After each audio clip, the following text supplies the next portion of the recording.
it for South Africa, do it for Nelson Mandela. Mbukela sikubingelele sikwamukele ohlelweni lwakho luyintandokazi ekhaya Jikelele. Ingqalabutho kanye nengqophamlando ke yohlelo phela lo mbukeli ilona lodwa nje uhlelo lwesizwe sasekuseni olusakwaza ngesinguni la kumabonakude. Umsombuluko ke lona kholosa kanye nawe mbukeli izwe leneme lesese. Angithi phela iqembu lesizwe lokhu nje lishayite ecokene lapha eIvory Coast. Uyabona manje Nigeria high phezukweni ngolesithathu ezenjindu kuseyigawulwe zabekwa basobhani. Igama lami ke ngunoxolo kwamwalo uMantshinga ihlaba ngalimhlophe qwa. Intokazi yale ondini ngasesishamthetho sesifundazwe Izindaba sikubingele sikwamukele mbukele ekhaya Jikelele.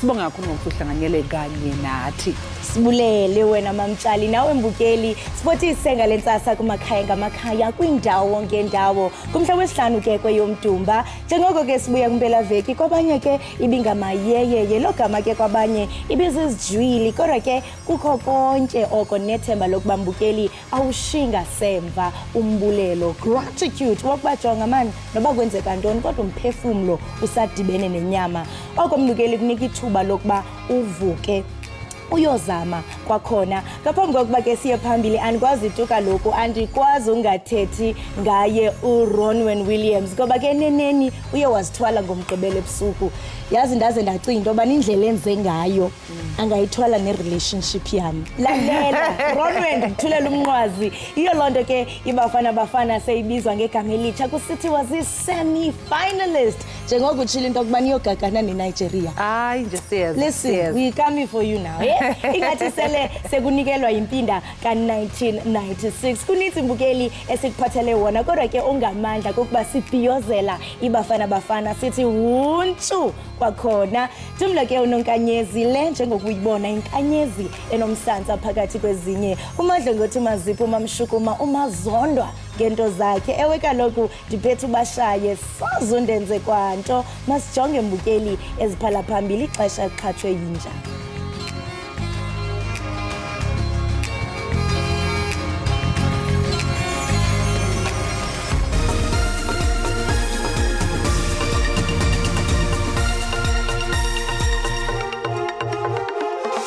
It's important that more and more people register because the worth of our democracy is about the participation of everyone. Mongameli weNC Cyril Ramaphosa bongoze ulutsha ukuba luqinisekise ikamva lalo ngokuba luvote kunyulo luzayo. Ibimatasa ke kule mpelasonto iCommission yengameli ukhetho ezimele iIEC njengoba bekuyimpelasonto yokubhalisela ukuvota.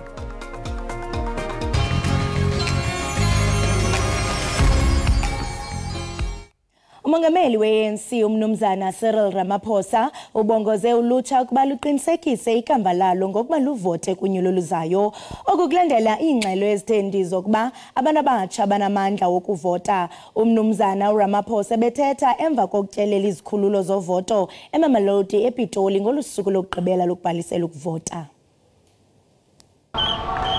Ngabantu abakwizigidi ezingamashumi abaselungelweni lokuvota kweli kwaye kuzakuthi ngoku ngama-27 izigidi abhalisele ukuvota. Iinkokeli zopolitiko zisebenze le mpelaveki ukhuthaza 13 lezigidi zabavoti abaselungelweni lokuvota elingekabhalisele ukuvota.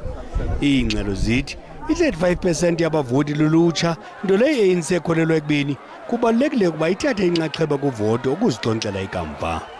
It's important that more and more people register because the worth of our democracy is about the participation of everyone.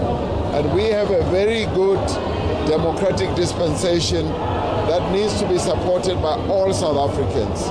Young and old, and especially young people must take it upon themselves to register. Ukade nombutho ovuka ibambi ye-Youth League uhlaba ikhwelo kulutsha olukhalalayo ukuba ludophole lisondele endimini. They must acknowledge that the African National Congress has done a lot for them.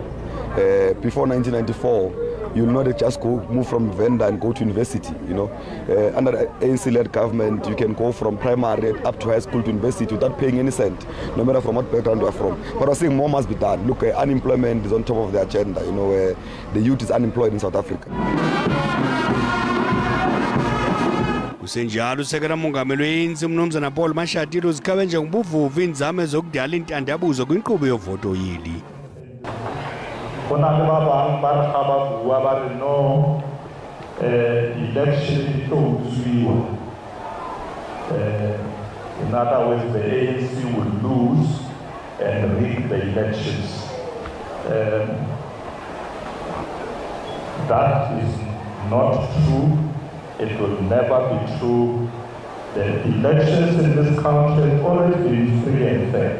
Umnumzana Mashadile bethethe kumsitho wokukhumbula ukusekwa kwemvaba iSt John's Apostolic Faith Mission eKatlehong eMpumalanga. Abantu abangaphezulu kwengxenye yesigidi baphume ngobuningi beyobhalisela ukuvota ezingxenyeni ezahlukahlukene zezwe. Abahlali belali Makhanye kufuphi nasepolokwane eLimpopo bathi bakulungele ukuthabatha inxaxheba yokuvota ukuza nophuhliso kule ngingqi. Bebenxibelelana noNdyebo Jikelele we-ANC uGqirha Gwen Mukhupa nobekhokela iphulo lobhaliso lwabavoti kule lali. iMakhanye isilela iinkonzo ezisiseko ezifana nezindlu neendlela. I want young people to be uthi eyona nkonzo engundoqo wanomnqweno wokuyibona kukuba abantu abatsha banikwe ithuba lokuzalisekisa imibono yabo ukuqobisana nentswela-ngqesho. Uthi bayasokola kokwabo akukho mntu usebenzayo baxhomekeke kubazukulwana nakwimali yesibonelelo. Okarra Mukhupa ukubulele okokuba abahlali besabonakalisa intshisakalo yokuvota noxa bexananazelwe imingeni khona ukuze kube nenguqu. Kananjalo abahlali baseMokopane kwaseLimpopo baphefumle ngelingqina intshukumo yokuvota njengelinge lingundoqo ukuvakalisa ilizwi loluntu nokuza nenguqu. I can't complain without honor. Why can I complain if I didn't vote for that person? You can't cry for someone who didn't vote for you. Ukanti eMayikenge eMntla-Ntshona amaqela ezopolitiko awuchwayitele umsebenzi owenziwe yi-IEC kwizikhululo zonke zokuvota zephondo ezili-1738. I-IEC ithe kweli phondo abantu abatsha baza kuqala ukuvota abafike kuma-9,000 babhalisile kule mpelaveki. As the EFF in the Northwest, we are very much pleased with the process that has undertaken by the IEC of voter registration from yesterday. So as the party, as the Democratic Alliance, I am quite happy with how it has been going. We are also happy with the fact that youth has come out in numbers to come and register to vote. Ukweleka abafundi bakwidyunivesithi Walter Sisulu eMthatha eMpuma Koloni bathi ulangazelelo lwabo lokubhalisela ukuvota kunyulo lwephondo nolwajikelele luqhutywa inhlaninge yeengxubakaxaka ezijamelene nabafundi. Isizathu uba ndifuna uvota kuba singabantu abenza i-postgraduate studies siyahlupheka kakhulu and urhulumente ayikho into ayenzayo. Ukanti ke bakhuthaziwe abemibeli ukuba basengaqhubeka nokuvota ngobuxhakaxhaka belixesha okanye kwii-ofisi zasekuhlaleni ze-IEC de umongameli ahlokomise umhla wonyulo.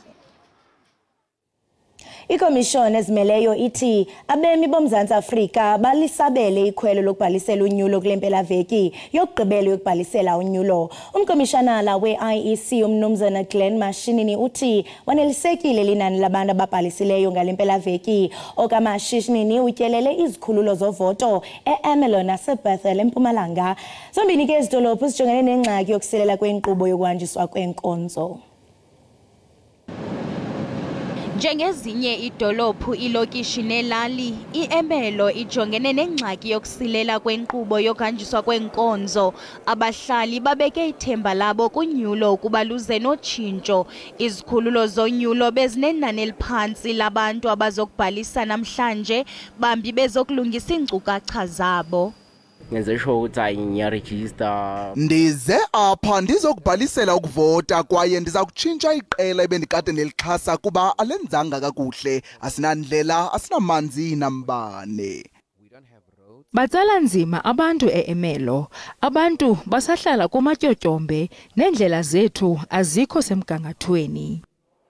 Umkomishinala we-IEC umnumzana Glen Mashinini utyelele izikhululo zovoto eMpumalanga. OkaMashinini wanelisekile inkqubo yobhaliso kwaye uthi ukhuthazekile inkqubo yokubhalisa kwi-internet. We are very pleased, especially that our innovations with the registration VMD is holding much better than our first round, so it all goes well for where we're going in terms of the elections. Izolo ikomishoni ezimeleyo yonyulo eMpumalanga ikwazi ukubhalisa abantu abangaphaya kwe-55,000 kwaye baphanse bafikelela kwi-11,000 abantu bebeqala ukubhalisa. Izikhululo ezine zivulwe emva kwexesha, ezimbini zavalwa ngenxa yoqhankqalazo eBushbuck Ridge naseNkomazi. Ngelixa izikhululo ezi-1,811 ziqhube ngaphandle kwamagingxigingxi namhlanje. Babalelwa egidini eziyishumi abantu abanelungelo lokuyovota lapha eNingizimu Afrika, ikakhulukazi intsha engakabhalisi. Njengoba nje i-IEC izama ngayo yonke indlela ukunxenxa intsha, le komishani isisebenzisana ke nenhlangano eyilwe lamalungelo abantu. Phansi umyinge wama-70 wabempeli ngabantu abatsha, kodwa i-14 million yabo ayikabikho kumqulu wabavoti. Kusuku lokugqibela lwempelaveki yesibini bekelwe bucala ubhaliso, imibutho yamalungelo oluntu izamazamana nokuthundeza ulutsha luzibandakanye kwinkqubo yonyulo oluzayo. Iphulo elikumila kunje libanjelwe eMaponya Mall eSoweto. We designed the exchange campaign to be a really cool and fun way to get young people excited about democracy and elections again. We go out to where young people are, we at malls, institutions of higher learning, taxi ranks, and then we actually give them really cool prizes to incentivize them, we register them, and importantly we then give them the civic education knowledge after the fact. Ukwenjenje kukutsala umdla wabantu abatsha. Groundwork Collective is an organization that for the past 2 years has really been engaging with young people across the country, trying to figure out why there's been a decline in participation, why they aren't as interested in politics. For a long time, people thought about voting, especially the youth, about voting as this thing that is so... It's boring, it's dull, and that's why we're here at Maponya Mall. We've got music, we've got games, right? Just to put a different spin in terms of why you should vote. Iphulo lingokukhuthaza intatho nxaxheba yabantu abatsha kuvoto liqhutywa kwi-malls, kumaziko asekuhlaleni, kumaziko emfundo nakubuxhakaxhaka bobuchwepheshe. For somehow it's for fixing our democracy. You know, our vote is our voice, and us being in this space, registering to vote, is the first step to that change that we are looking towards. Nakubeni ikukunjalo impelaveki yobhaliso, kodwa bempeli basenokuqhubekeka babhalise kwi-ofisi ze-IEC nakubuxhakaxhaka balamaxesha de kubhengezwa umhla wonyulo ngumongameli welizwe. Umongameli we-IFP umnumzana Velenkosini Hlabisa vakalise inxalabo malunga nabantu abaselungelweni lokuvota ababalelwa kwi-23 million kweli abangabhaliselanga ukuvota. Ngethuba ke etyelele izikhululo zonyulo endwendwe kuMantle Theku, ubongoze abavoti ukuba babhalisele unyulo ukuze babe sethubeni lokunyula abo bafuna baphathe. Iziko i-IEC kweliphondo ithi bangaphaya kwe-409,000 abavoti abakulungeleyo ukuvota kweliphondo abaye baqinisekisa iinkcukacha zabo abayi-94,000 kubo bebeqala ukubhalisa. Izakhamizi zasendaweni yasemakhaya eNdwedwe zikhala ngokugqoza kwentuthuko endaweni zethi zifuna izibhedlela kanye nemigwaqo. Ngokwenhlangano ebhekelele ukhetho i-IEC, izibalo zabantu ababhalisele ukuvota kuthiwa zibe phansi kule ndawo. Abanye baphumile bazofaka amagama abo ohlwini lwabavoti. Bathi abasakwazi ukulinda usuku lokhetho ngoba nabo banentshisekelo yokushintsha izimpilo zabo. Kuyasiphazamisa kakhulu emgaqweni, ugcina uthola ukuthi mhlambe ngisho izithuthi lezi zomphakathi igcina zingasakhona ukuthi mhlambe zihambele zonke indawo zomphakathi ukuthatha abantu, so lokho kwenza ukuthi impilo ibe nzima for abantu mabedinga kuya mhlambe endaweni njengamadolobha mhlambe bayothenga izinto mhlambe abazozidla. Indlela nje zinkinga namanzi, umgwaqo mubi kakhulu. Ndinentshanga la isebenza. Uhlabisa uyincomile inhlangano ebhekelele ukhetho i-IEC ngokuthi ikwazile ukuvula izikhungo zokuvota ngesikhathi, kodwa ukhala ngokuthi basebaningi kakhulu abantu abangabhalisele ukuvota. Nakubo bonke abantu abangabhalisile ngoba bebala ku-13 million eNingizimu neAfrika, sinxusa ukuthi abahambe beyofaka amagama abo ohlwini noma bengakasithathi isinqumo ukuthi yiliphi iqembu abazokulivotela. I-IEC ikhumbuze labo abangakwazanga ukuya esikhungweni ngempela sonto ukuthi ukungena ohlwini lwabavoti kusavuliwe. Mlondi Khadebe, SABC News, Endwedwe. Umholi weRise Mzansi uSongezo Zibi ubenxusa abantu ukuthi babhalisele ukuvota eNelson Mandela Bay eEastern Cape. Lenkokeli uSongezo Zibi iye yatyelela idolophana yaseKarigha ngenzame zokukhuthaza ulutsha oluza kuvota okukuqala lubhalise uvoto. Nangona uluntu lakwilokishi yakwaNobuhle lungaphumanga kakhulu, lonto khange ihlise umoya wakhe. Eyona nto yenza into kokubana abantu abasebancinci bangayifumani imisebenzi kakhulu into okubana abasayifumani la training. Kwavalwa ii-colleges, ii-technical colleges and so on ezazisoloko zikhona abantu bakwazi usebenza. iTinarha ke indawo enamathuba umthethwayo ukuba bekulawulwa kakuhle umasipala kwi-province nezingxaki ze-load shedding. Uluntu lwalapha lukhalazela izinga lolwaphulo mthetho oluphezulu kwaye lufuna kudaleke namathuba emisebenzi. Urhulumente besimvotele usifeyilishile ngoba sisuka kwi-poverty sise kwi-poverty. Utshintsho endilifunayo mna into yoba ngabana imisebenzi but sinengxaki apha almost west kule ndawo sikuyo eLitinarha sikulo ngakumbi crime. Le nkokheli kulindeleke ifike nakweminye imimandla kule ngingqi yaseNelson Mandela Bay. Ndinguzolani Moya wendaba ze-SABC ndiseKarigha kwiphondo leMpuma Koloni. Mbukelo kamanje ke sithi nje ke qunga seyidolo kodwa ngemva komzuzwana siyabuya.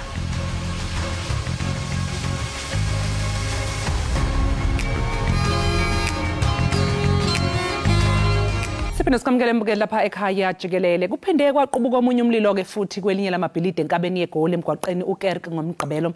Nakuba kungekho umuntu ophangalale kulesi sigameko kepha ke sekuyinsakavukela umchilo wesidwaba ukuqubuka komlilo ezakhiweni ngamabhilidi eGoli. Sikhuluma nje kuqhubeka uphenyo malungana nokuthungeleka komlilo kweminye lamabhilidi eGoli ebizwa ngokuthi usindiso lapho kwaphangalala khona abantu abangaphezulu kwama-70. Ukuqonda kabanzi ngesehlakalo sakamuva sixhumana nokhulumela abazime iphuthuma eGoli uRobert Mulawuthi. Robert asikubingelele ekhaya Jikelele. Sikubingelele mthana nabalaleli. Sekuphinde kwaphinda futhi lokho. Ngabe ke yini eholele ekutheni iqubuka umlilo kuleli ibhilidi lasemgwaqeni uKerk ngokwemininingwane ninayo? Yeah, abalaleli bazokwazi ukuthi okwamanje khona inkinga eshinayo eGoli ukuthi most amabhilidi wethu ngaphakathi mostly izala ama-hijack building indawo ngathi imjondolo so ile mikhukhu ngaphakathi so nakuleli building leli ibhilidi le tholakala ukuthi kushe imikhukhu engalingana about around 25 yenza ukuthi ama-materials lawa abasebenzisayo ukwenzela ama-partition ngaphakathi kuleli bhilidi so kube nomuntu nje oyi-one osimphuthumisele esibhedlela beka inhale ismoke kakhulu njengoba bekunolo mlilo lo. So abantu mhlambe aba-affected la kule ngozi there were about 50 laba be-affected nakuba nale ngozi yomlilo. So imbangela yomlilo okwamanje we don't know but sazi ukuthi kule ndawo le kungaba mhlambe illegal connection ye-electricity or mhlambe izinto abasebenzisayo ngoba sometimes makungana-gezi they will use like ama-heating devices njengama-paraffin stoves amakhandela kanjalo. Robert, engabe ukunakekelwa ngendlela kwaleli ibhilidi kube namthelela muni ekutheni ke lithungeleke ngomlilo? Ngisho lokho ngoba ukuba mhlawumbe kuthwala amabhilidi noma leli ibhilidi belinakekelwa ngendlela bekuzokwazeka ukuthi kunemikhukhu ekhona lapha ngaphakathi okungasiyona into esemthethweni ukuthi kube nemikhukhu kula amabhilidi. Yeah, I think nayo ibhangela hence sine ama-enforcement esiyenzayo manje ukuthi senza ama-campaigns wethu si-inspector lama-building lawo ukwenzela ukuthi sizame ukuthi siyehlise mhlawumbe izinga ley'ngozi zempilo ezenzakalayo kulama-building njengoba sazi ukuthi sekuba khona iy'ngozi ezenzakalayo almost every week lamalanga phakathi eGoli kulama-building lawo because most of them are hijackiwe, most of them are like it's like an informal settlement inside so kune imikhukhu so ingozi yomlilo iba like the risk ye-fire it's always there because of izinto abazisebenzisayo on a day-to-day basis like ama-heating devices so sicabanga ukuthi as long as continue on enforcement wethu fire safety awareness campaigns wethu sizokwazi ukuthi mhlawumbe sikwazi ukwehlisa ingozi ezenzakalayo phakathi eGoli. Masakhuluma nje ngakho-ke ukuba sesimeni kwalamabhilidi Robert, ngabe uhulumeni wenze kwaneleni uqinisekisa ukuthi indawo zokuhlala iphephile nje eGoli? Ya kama ukuthi masemthanda nomphakathi nama resident kanjalo I think sizokwazi ukuthi ehlise le ngozi lezi because kubalulekile kakhulu ukuthi nabantu mhlambe bafuna indawo zokuhlala babheke ukuthi indawo lezi ziphephile na because umuntu angeke azokwazi mhlambe arrisk impilo yakho ahamba yohlala endaweni ukuthi ayiphephanga so ne-responsibility yabahlali nabo kufanele ukuthi bayithathe le responsibility ukuthi bazame ukuthi bangahambe bayahlala kulama building lawo ababona ukuthi ungaba nomlilo anytime due to i-condition ye-building kanjalo mhlambe amanye ama-building lawo akhona you-find out ukuthi mhlambe nama-services awasekho lapho because mhlambe abantu abawaphethe lama-building lawa mhlambe abasakhokheli mhlambe ama-renting services kamasipala kanjalo so kuba ingozi ukuthi la kule ndawo mhlambe angeke kube nogesi kuzoba ne-medical connection so sithi kuba ne-risk yokuthi ungenzakala ingozi at any time but siyathemba ukuthi kulama fire safety awareness campaigns wenza siyacabanga ukuthi sizokwazi ukuthi mhlambe siyehlise izinga mhlambe ley'ngozi ezenzakalayo nokuthi abantu bakwazi ukuphepha abahlala kulama ubuningi balama-building la eGoli. Manje ngokwesimo elikuso engabe kusaphephile yini Robert ukuthi-ke abantu baqhubeke bahlale kuleli bhilidi? No, okwamanje hayi anti laba bantu aba-affected batholakale indawo yesikhashana laba ngaba bazobahlala khona for now up until leya building lela iba ezingeni eli-right ukuthi mhlawumbe abantu bangakwazi ukuhlala khona. Manje-ke ukugwema nje-ke ukuqubuka komlilo yini engenziwa abantu abahlala emabhilidini aseGoli kanye nje nabanikazi bawo ukuthi kunqandwe lesi sihlava esibonakala lokhu sanda sokuthi iviki neviki njengoba nawo ubusho sibona izigameko zokuthi kube nomlilo? Ya ukusebenzisana kwethu mhlawumbe njengomasipala i-fire service nomphakathi because abahlali nabo kufanele nabo bathathe i-responsibility ukuthi bangahambeli indawo mhlawumbe ebazibonayo ukuthi aziphephanga mhlawumbe due to mhlawumbe kuseduze mhlawumbe nasemsebenzini kanjalo nezikolo kanjalo so I think ukusebenzisana kwethu nomphakathi yiyo indlela mhlawumbe engenza ukuthi sikwazi ukuthi ehlise mhlawumbe izinga lezingozi ezenzakalayo and of course thina njengafire service yenze sure ukuthi regular inspections kulama building then lawa mhlawumbe angalungelanga ukuthi angahlala abantu sikwazi ukuthi mhlawumbe ayavala aba more safer state ukuthi sikwazi ukuvikela lengozi ezenzakalayo. Manje abantu ke laba bebehlala kulo lelo bhilidi eselishile njengoba usho na ukuthi alikho esimeni ukuthi kungahlalwa kuso ke mhlawumbe khona lapha sebekhoseliswe khona. Yeah, umnyango lo wokuhlala yiba ama-investment yiba enzayo ukuthi kutholakale indawo la abazoba hlala khona kwamanje since siba nengozi over the weekend. Hayi sibonga kakhulu ke Mlawuthi ngesikhathi sakho namhlanje kuseni sikufisela usuku oluhle. Siyabonga kumsazana lapha. Mbukeli lowo ke beku Robert Mlawuthi okhulumela abezimo eziphuthumayo eGoli mayelana nokuqubuka komlilo kwelinye ke lamabhilidi eGoli elapha ya emgwaqeni uKerke. Mbukeli kwamanje asinje qo 8 siyabuya emva komzuzwana.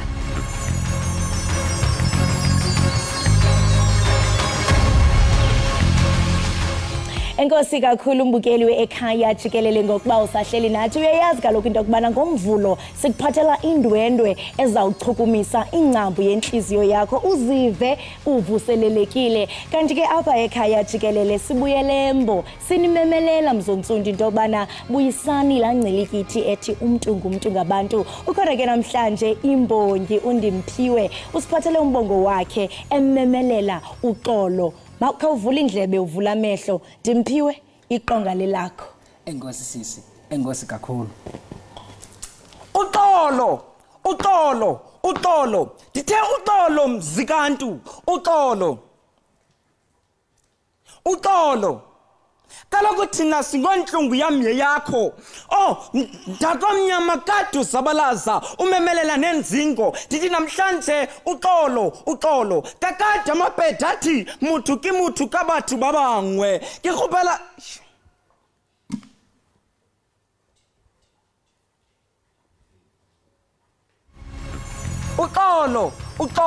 uxolo kunamhlanje ndibiza uxolo mzikantu kulo mzikaphalo karharhabe kaXhosa kamalangana kulo mzikaXhosa ndibiza uxolo kaloku wakhe wathi umfo katutu hope is to see things in the light of future with forgiveness and peace kunamhlanje ndikhwaza uxolo ndithi masibambane sibe nobuntu bakwantu sibe nobunye babanye kaloku abantu bayazana abantu bayazalana ngokuzalazalana masizabalazela uxolo kwantu uxolo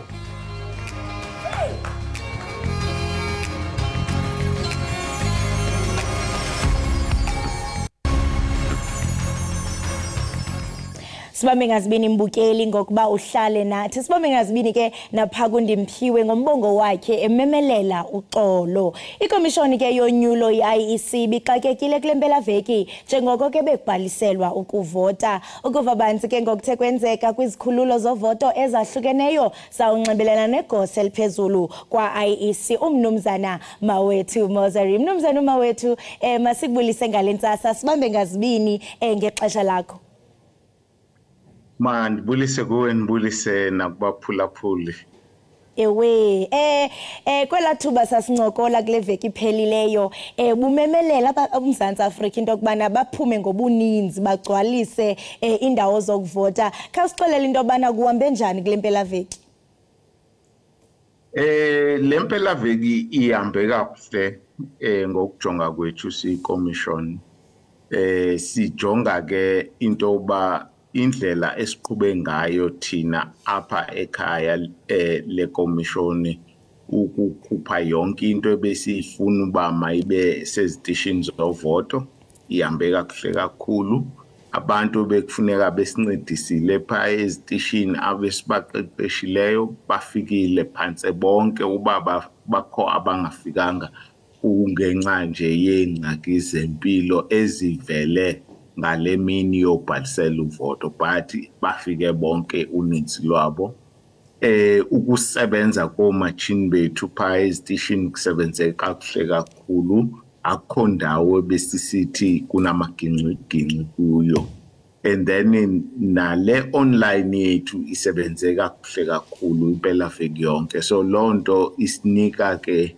into basithi le mpela veki ihambe kakuhle kakhulu Kwelicala labavoti sibabonile abavoti ngomgqibelo kakhulu but nangemini yangezolo sithe siyovala pha bese bebaninzi kakhulu asebefikile bezobhalisela uvoto so lonto iyasonelisa siyikomishoni yonyulo kuhle kakhulu ukuva lo mazwi and ndiyayithanda la nto ibaleleyo into bana nabantu bebeqeshiwe kuba wawutshila into bana over 60,000 yabantu abathe baqeshwa kwi-voting stations nabo bafikile omatshini basebenzisa kakuhle kuyabonakala into kubana noko amagingxigingxi beningenawo ndiyathanda ukuva kuwe mnumzana Mawethu into bana mhlawumbe intoni okanye leliphi iqhinga enithe nalisebenzisa ukuqinisekisa into kubana amagingxigingxi akaxhomanga kakhulu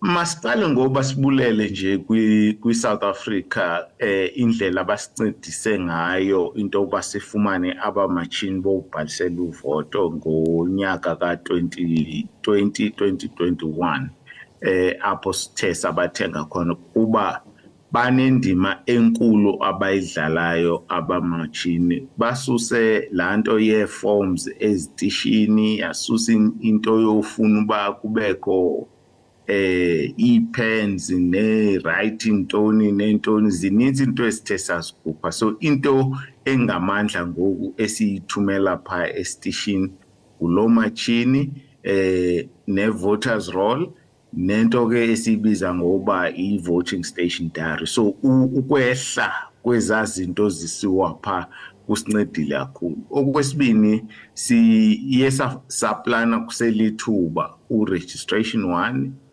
sathi siugqiba registration 1 sabe sisithi nanku registration 2 sibuyisela kwala plan besinayo yokukhupha impahla zobhalisela uvoto. Nabantu ke sabanethuba lobaqeqesha bezile kwi training sessions phanse bonke sonela into babaye understand, but into besiqinisekisa kakhulu ngokubesiqeqesha kuba wonke umuntu makayiqonde lento yonyulo uba it's a national responsibility, usebenzela ilizwe, ibalulekile, awukwazi ukwenza imistake okanye uvele ube late kuyo ingathi into yodlala noba nje into yokwenza imadlana encinci. It's a very important task ekufuneka siyenze ngohlonipheka. Now enye into ke ebesiyenza kubambisana ne-political parties, bazi into basenzani phi ngeliphi ixesha zeziphi izinto esifunekayo. Eyokugqibela ke ileyo basisebenzisana nani sisoloko sicacisela abavoti nabo bafika sebelungiselele pha ezitishini zonyulo kukhawuleze into abayizeleyo pha kwesasitishi. Mnumzane umewethu ungaqinisekisa mhlambe ukuba le ibimpela veki yokugqibela yokubhalisela ukuvota, because bakhona abantu mhlambe elithela baphosa elicham, ingaba mhlambe bayakwazi futhi into bana ba register noba besebenzisa ku online? Uba sivule zonke izitishi sizivulela ukubhalisela uvoto asizuba sayenza, so le ibiyimpela veki yokugqibela olunyulo sililungiselelayo lika 2024. So ke umuntu ongakhange akwazi uyofika pha ushiyeke noba makaye ezi-ofisi zethu kwaba masipala bonke balapha eSouth Africa sine-ofisi ye-commission. Umuntu makaye apho ke bawukwazi uba bambhalise. Uba ke unayo i-internet angangena kwi-online nayo isavulile, uyakwazi uba abhalise kuyo. Zawuvala ke zombini ezindlela zobhaliso ngoku. Ngalamini upresident ekhupha kwi-government gazette uba usuku lonyulo lolu, because lo date yiyo eyenza uba yonke into ye-date ye-election ibe semthethweni. Uba usenoyimemezela noba kunini, xa imemezele ayithethi loo nto uba sekhuphile ngokusemthethweni. Ilo date ke esawusebenza ngayo esingekayazi okwangoku. Ingabahamba njani amalungiselelo njengokusisho into bana this is a national responsibility? Uzawuthi kangoku amalungiselelo onyulo kuba wonke umuntu seyijonge lamhla wokuba umuntu a-exercise ilungelo lakhe. Amalungiselelo ethu asaqhuba ayasincedisa kakhulu indlela ekwenzeka ngayo izinto ingathi zihamba kakuhle kakhulu. Uyabona njoba ngoku sesiyela ekutheni sivalele indima yobhalisela uvoto kweziveki ezizayo uba ngaba idate siyayifumana. Emva koko sawucala ke into yoba ubani onongenela unyulo aphakanyiswe uba makaye eParlamente kazwelonke okanye kwiParlamente iParlamente yephondo. So lo msebenzi ke kuzawufuneka siphinde sibuyile apha kunisizocacisa uba kufuneka le nale nale nazi insuku zakhona. Lo part ke iqhela uba nensuku ezi7 ukuya ezinsukwini ezi14.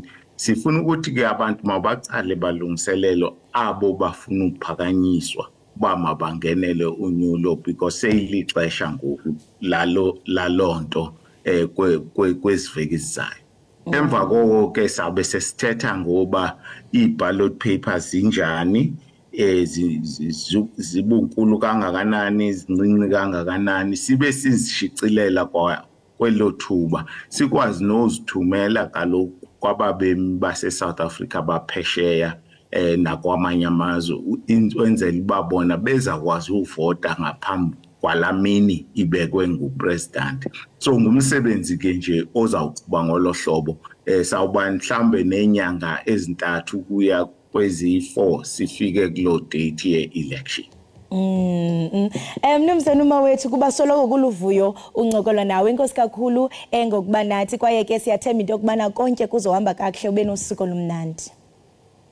Enkosi kakhulu siyaniqinisekisa uba amanani obhaliso sizawuninika wona ngomso kusasa nikwazi ke ukuveza uba bangaphi abantu abathe basabela kule mpelaveki. Enkosi kakhulu. Ikhwelo lityala lo mbukele besetha naye nguye umnumzana uma wethu Mozarico seliphezulu kwikomishoni yonyulo ezimeleyo IEC besincokola ke naye ngokwenzeke ngempela veki njengoko kaloku umbukeli into obuna bebhaliselwa ukuvota kunyulo oluza kubanjwa kulonyaka okongoku ke kusalindiwe umongameli Cyril Ramaphosa ukuba abhengeze umhla ekuzwa kuvotwa ngawo njengoko etshile kaloku umnumzana uma wethu Mozarico bangabakeli lakuphosa ithuba lokuba uvote kulempela veki uqiniseka into yokubana ungenza online ulandeleke imigaqo okwangoku masithi qhwinje evenkileni kodwa ke xa sibuyayo sabe singena kwiyure yethu yesibini yenkqubo ungagungqi.